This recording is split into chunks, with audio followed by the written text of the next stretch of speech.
오늘 아침 전북권 주요 뉴스입니다. 최근 논란의 중심에 선 김제시 의원의 한 의원이 이번에는 관급공사 수의계약에 개입해 압력을 행사했다는 의혹이 제기됐습니다. 민주당이 도내 지역위원장의 입김에 반발했다는 이유로 많게는 30명에 이르는 지방의원을 제명하려 한다는 관측이 나오고 있어 집단 반발 움직임이 포착되고 있습니다. 부안고창 앞바다에 대규모 풍력발전단지가 추진되면서 군산항 배후항만 조성 계획도 탄력을 받을 것으로 전망됩니다. 1년 중 가장 덥다는 대서인 오늘 전라북도는 폭염은 없지만 본격적인 장마 전선의 영향으로 이번 주 내내 많은 비가 예보되어 있습니다. 여러분 안녕하십니까? MBC 뉴스투데이 이어서 전북권 뉴스입니다.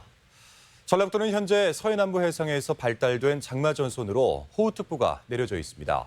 어제부터 내린 비의 양은 장수가 86.5mm로 가장 많고 임실 82.6, 진안 70, 고창 36.2, 전주 19.6mm 등 주로 호우주의보가 내려진 동부 내륙을 중심으로 많은 비가 내렸습니다. 기상청은 오늘부터 본격적인 장마로 일단 내일 오후까지 최대 80mm의 비가 더 내려 농경지 침수 등 각종 피해가 우려된다며 각별한 주의를 당부했습니다. 네, 불륜의 막말까지 막장 드라마를 방불케 했던 김제시 의회의 파행은 여기서 끝나지 않았습니다. 이번에는 시의원의 수의계약 불법 개입건이 불거졌는데요. 특정 업체에 일감이 돌아가도록 압력을 행사했다는 겁니다. 먼저 허현호 기자입니다. 김제 황산면의 한 농경지에 설치된 농배수로입니다. 김제시 예산 3천만 원을 들여 지난해 개설됐습니다. 그런데 이 공사를 선정하는 과정에 시의원이 개입했다는 의혹이 제기됐습니다. 본인이 원하는 업체하고 계약을 하고 싶다 이런 식으로 얘기를 했어요. 이제 무슨 얘기인지 알죠. 저는 읍면동장의 고유 권한이잖아요. 개입을 하더라고 가끔가다가.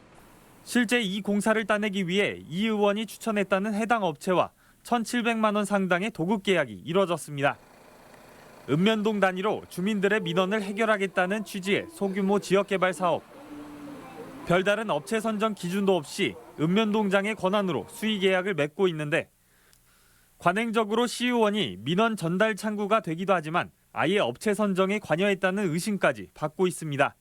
읍면동에서 민원이 많이 받으면 우선순위를 정해야 되잖아요. 이제 10개 중에 시의원님이 급하다고 한 거는 한두 개 늘 수도 있고 공사 어디 해주라고 선정할 수. 해당 시의원은 취재진과의 통화에서 민원을 처리해 준 것은 맞지만 특정 업체를 추천한 건 아니라고 해명합니다. 황산면은 제가 민원 한 건 해결을 해드리는 건 있는데요. 저는 그렇게 하지도 않았고요. 직접 시청에 문의해보시면 될 겁니다. 경찰은 해당 시의원에 대한 내사에 착수해 직권남용 혐의를 적용할지 여부를 검토할 예정입니다. 막말 소동의 부정청탁 의혹까지 연이은 김제시 의원들의 일탈에 유권자들의 실망이 더욱 커지고 있습니다. MBC 뉴스 허연호입니다. 자, 이렇게 김제시 의원의 청탁 의혹이 제기된 예산은 이른바 지역개발 사업비입니다. 면 단위에서 필요한 사업들을 소화하기 위한 예산인데요. 사업 선정 과정에서부터 지방의원의 입김이 작용하는 수의계약 형태라 부패고리로 의혹이 끊이지 않았습니다. 김하영 기자입니다. 취재진이 확보한 김제시 내부 문서입니다. 지난해 진행된 지역개발 사업 현황을 담고 있습니다. 그런데 비고란을 보니 몇몇 사업에 청탁 의혹을 받고 있는 시의원의 이름이 꼬리표처럼 적혀 있습니다. 농로 포장이나 배수로 정비 등 지역개발 사업 가운데 각 의원의 몫으로 올라온 예산을 따로 분류해 관리하고 있는 겁니다. 해당 의원 몫의 사업은 지난해에만 1억 8천만 원가량. 다른 의원들도 해마다 비슷한 금액의 사업을 관행이라며 배정받았을 가능성이 높습니다. 의원들별로 금액이 기본적으로 의원당 1억이나 2억이나 이렇게 정해져요. 의원들하고 상의를 하는 경우가 한 70-80%라고 보시면 될 것 같고요. 의원 몫의 예산인 이른바 재량사업비는 지난 2017년 도내에서 관련 비리로 전현직 지방의원들이 줄줄이 기소되면서 각 시군별로 폐지 선언이 이어졌습니다. 도의원 재량사업이라고 해가지고 그때 사건 한번 터진 적 있었잖아요. 예. 네, 그 뒤로 다 없애버렸어요. 모든 거는 그냥 제 읍면동에서 결정하라고 해가지고.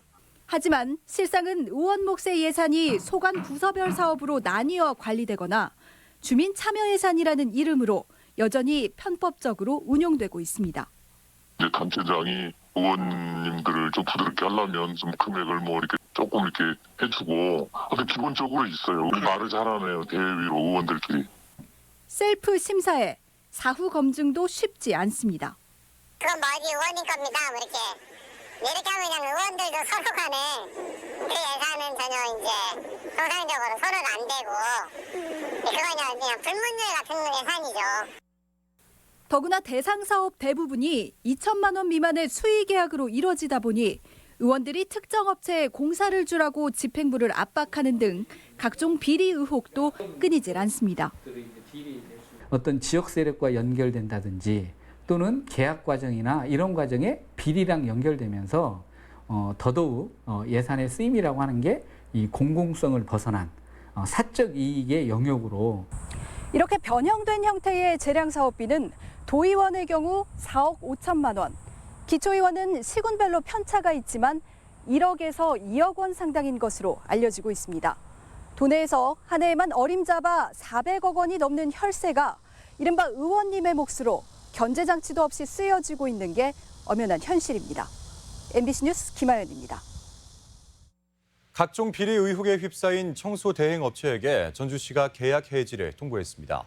전주시는 청소업체 토가 법인카드를 사적으로 이용하고 실제 근무하지 않은 사람에게 인건비를 지급하는 등 공익상 대행 업무를 계속할 수 없는 사유가 발생했다며 계약을 해지했습니다. 토는 현재 업무상 횡령과 배임 혐의로 고발돼 경찰 수사를 받고 있습니다. 네, 후반기 원 구성을 둘러싸고 지방의회를 사실상 독점하고 있는 민주당 내 잡음이 끊이지 않고 있습니다. 심지어 완주군 의회에서는 의장으로 선출된 소속 의원을 제명하는 일까지 벌어졌는데요. 현역 의원들인 지역위원장에 맞서지 말라는 경고로 받아들여지면서 지방자치 훼손 논란도 일고 있습니다. 정태우 기자입니다. 김재천 완주군 의회 신임 의장에 대한 민주당의 징계는 결국 제명이었습니다. 정당이 내릴 수 있는 징계 가운데 가장 높은 수위인데 강제로 쫓아낼 만큼의 잘못을 했는지가 쟁점입니다. 민주당은 특정 후보 내정으로 당내 교통정리가 끝난 상황에서 무소속과 연대해 자신이 의장직에 오른 것이 해당 행위라는 판단입니다. 당의 지침을 위반하고 무소속 의원들과 야합해서 당원들 간의 신뢰 또는 그 단합을 제한하는 해당 행위가 있었다. 김제시 의회 상황은 좀 더 복잡합니다. 당초 민주당이 내정한 의장과 부의장 후보로 알려진 인물은 김봉남, 김영자 의원. 하지만 둘 다 국회의원 선거 직전 민주당에 복당한 인물들인데 총선에 도움을 줬다는 이유로 마치 굴러온 돌이 박힌 돌을 빼내듯이 나란히 내정된 것에 반감이 거셌습니다. 지난 총선 며칠 남겨두고 간 걸로 알고 있어요. 보통 친성당원도 6개월 이상 휴비를 납부해야 뭐 투표권이 있는데 이제 가가지고 어떻게 의장, 부의장 다 거머쥐냐. 결국 민주당은 시의회 과반을 차지하고 있는 소속 의원들을 선거 직전까지 집안 단속하고 나섰지만 결과는 2명이 이탈하면서 무소속 당선. 민주당은 곧바로 이탈표를 색출해 제명하겠다며 벼렀지만 비밀 투표로 이루어진 결과가 어떻게 노출됐느냐는 논란이 일 경우 답변이 궁색할 수밖에 없다는 고민에 빠져 있습니다. 말이 당 지침이지 사실상 지역위원장의 입김에 반발했다는 이유로 이처럼 징계 위기에 놓인 지방 의원들이 많게는 30명에 달한다는 관측도 나오면서 이들끼리 집단 반발하려는 움직임도 포착됩니다. 최고가 된 게 30명이고 제명 처리는 한 15명 정도 될 것 같아요. 익산, 김제, 무진장 그래서 지금 함께 합쳐서 지금 하는 게 낫을 것 같아가지고요. 21대 국회를 압승한 민주당 중앙당이 제일 먼저 내세운 덕목은 겸손이었습니다. 하지만 수신 재가 단계인 지방의회에서 벌어지는 본물 징계는 겸양의 미덕이 뿌리 깊이 전파되지 못하고 있음을 보여주고 있습니다. MBC 뉴스 정태우입니다. 익산 출신 국회 한병도 의원이 민주당 최고위원에 출마했습니다. 한 의원은 어제 국회에서 출마 기자회견을 열고 문재인 정부의 개혁 과제와 국정 과제를 완수하기 위해 당 최고위원에 출마한다고 밝혔습니다. 5명의 선출직 최고위원 자리를 놓고 현재 9명이 출마를 공식화한 가운데 한 의원 이외에도 군산 출신으로 경기도 광주갑이 지역구인 소병훈 의원도 출사표를 던졌습니다. 네, 코로나19를 막기 위해 고위험 시설로 분류된 방문 판매업 관리가 강화됩니다. 전라북도는 방역수칙을 위반한 방문 판매 활동을 차단하기 위해 도내 사업장 900여 곳을 대상으로 주 1회 이상 방역수칙 준수와 일일 점검 사항 작성 등의 점검을 추진합니다. 또한 신고센터를 운영해 불법 영업을 차단한다는 방침으로 지금까지 방역수칙 미준수 등 93건의 위반 사항이 적발돼 시정 조치됐습니다.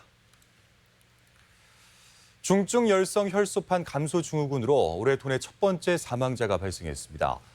전라북도 보건당국은 고창군에 거주하는 90대 여성이 지난 15일 발열과 피로감을 호소해 검사한 결과 중증 열성 혈소판 감소 증후군 양성 판정을 받아 전북대 병원에서 치료를 받다 다음 날 사망했다고 밝혔습니다. 이 여성은 증상 발현 전에 텃밭과 하우스 등에서 일한 것으로 전해졌는데 도내에서는 해당 질병으로 작년에도 3명 발병해 1명이 숨진 바 있습니다. 네, 지난 20일 밤 익산 보석박물관 부근 도로 옹벽이 갑자기 무너져 내려 도로를 덮쳤습니다. 버스까지 다니는 곳이라 큰 사고로 이어질 뻔한 아찔한 사고였는데 정작 발주 기관은 별것 아니라는 입장이어서 안전의식 부재를 드러냈습니다. 송인호 기자입니다. 익산 식품 클러스터 진입로의 보석박물관 부근. 6m 높이의 옹벽이 넘어지면서 도로를 덮쳤고 무너진 옹벽 사이로 압력을 이기지 못하고 끊어진 철근들이 얽혀 있습니다. 전라북도는 도로를 통제하고 응급 복구 작업에 나섰습니다. 버스까지 다니는 길로 통행하는 차량을 덮쳤으면 대형 사고로 이어질 뻔했지만 다행히 인명 피해는 없었습니다. 왜 이렇게 문제가 됐는지 일단 기술자를 불렀거든요. 이게 설계가 잘못됐는지 뭐가 잘못됐는지. 사고가 난 도로는 준공된 지 7개월에 불과합니다. 퇴근 시간에 발생한 옹벽 붕괴 사고로 출퇴근 때 도로를 이용하는 직장인들은 가슴을 쓸어내렸습니다. 제가 그때 만약에 지나갔으면 좀 많이 위험하죠, 아무래도.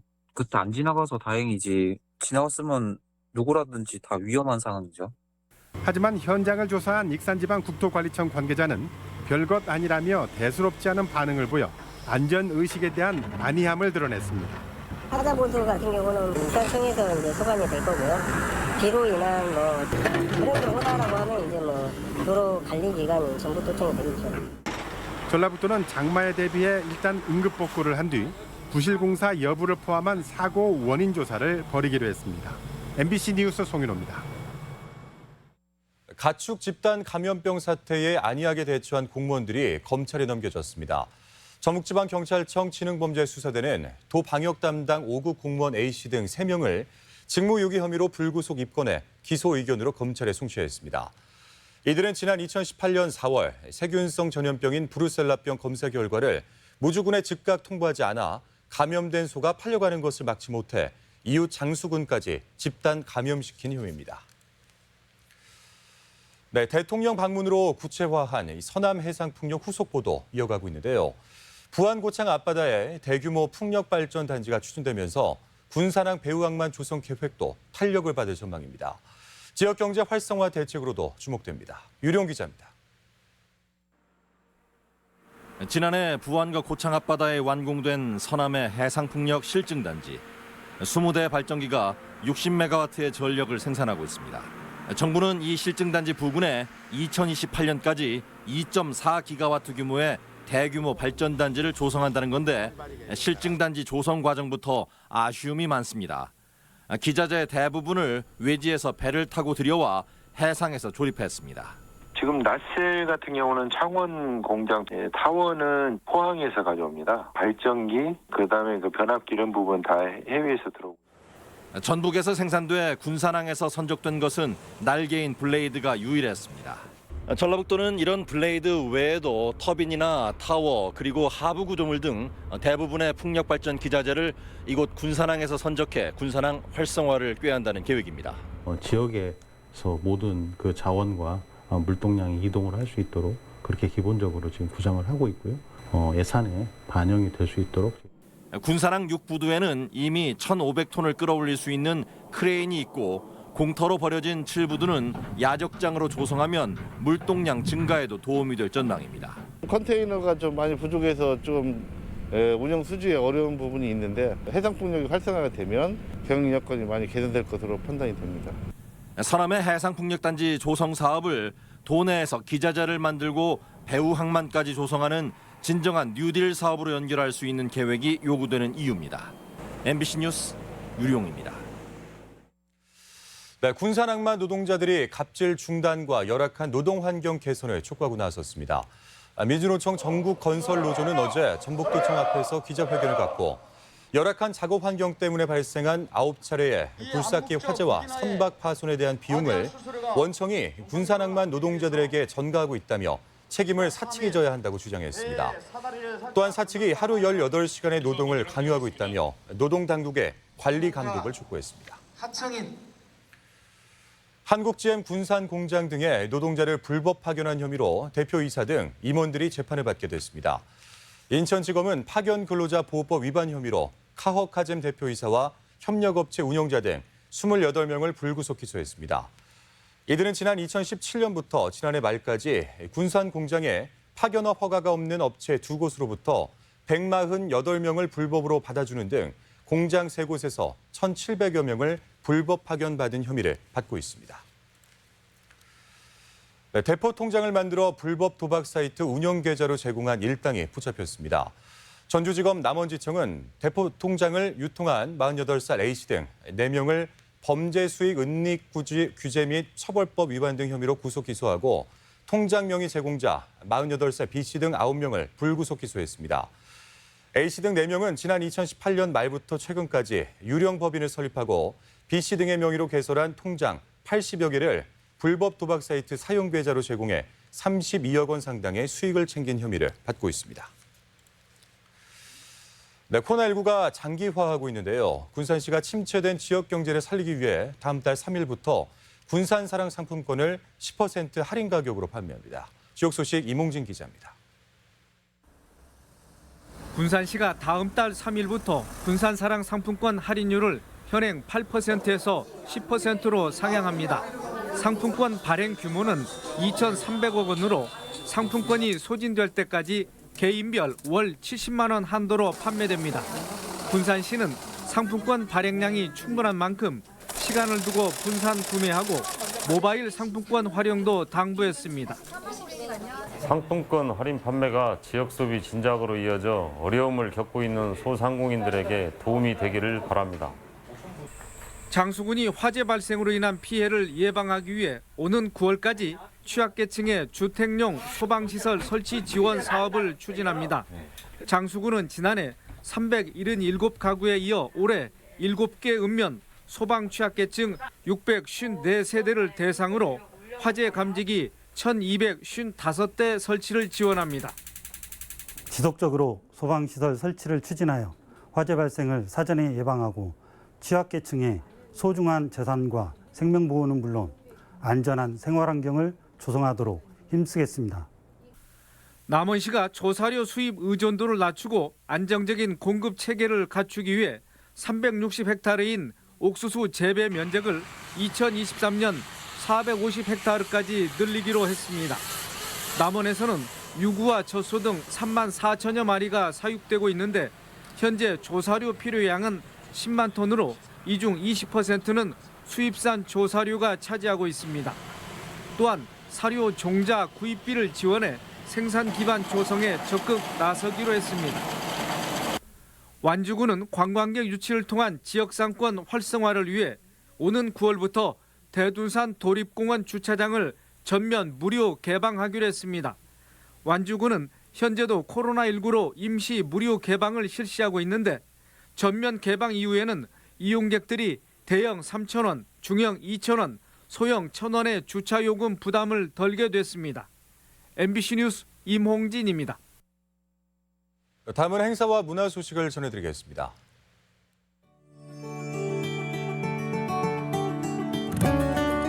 순창 옥천골 미술관이 구림 출신인 지산 박영길, 강산 박육철, 박소현 작가를 초대해 모레부터 가족 고향 나들이전을 선보입니다. 수공예 프로들의 작은 선물전이 오는 26일까지 전주 공예품 전시관에서 열립니다. 피아니스트 이은영과 함께하는 건반 위의 이야기 13번째 이야기가 오는 25일 한국소리문화의 전당에서 열립니다. 고창 농악보존회의 한옥자원 상설 공연이 모레 휴가철 맞이 특별 공연으로 마련됩니다. 한옥자원을 활용한 음악 무용극 가인과 예가주가 오는 25일까지 정읍 고택문화체험관에서 열립니다.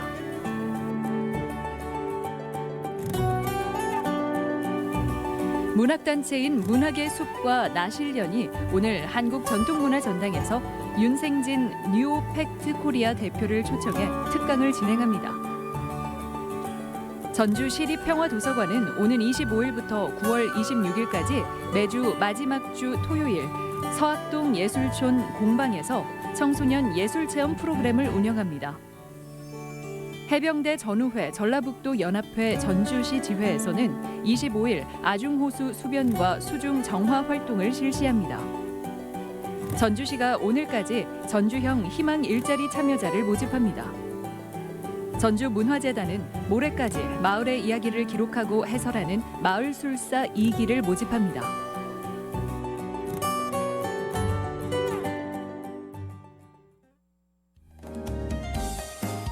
일 년 중 가장 덥다는 대서인 오늘 전라북도는 폭염은 없지만 본격적인 장마 전선의 영향으로 이번 주 내내 많은 비가 예보돼 있습니다. 지역별 기온입니다. 전주는 아침 기온 23도에서 낮 기온 24도, 익산 22도에서 24도, 동북권 무주는 22도에서 24도, 장수 22도에서 23도, 서해안권 군산, 고창 모두 22도에서 24도를 기록하겠습니다. 현재 초미세먼지 농도는 전주와 익산, 군산, 김제, 부안, 정읍이 보통 수준을, 나머지 지역에서 좋음 수준을 보이고 있습니다. 오늘 하루 미세먼지와 초미세먼지 농도는 종일 좋음 수준을 유지하겠습니다.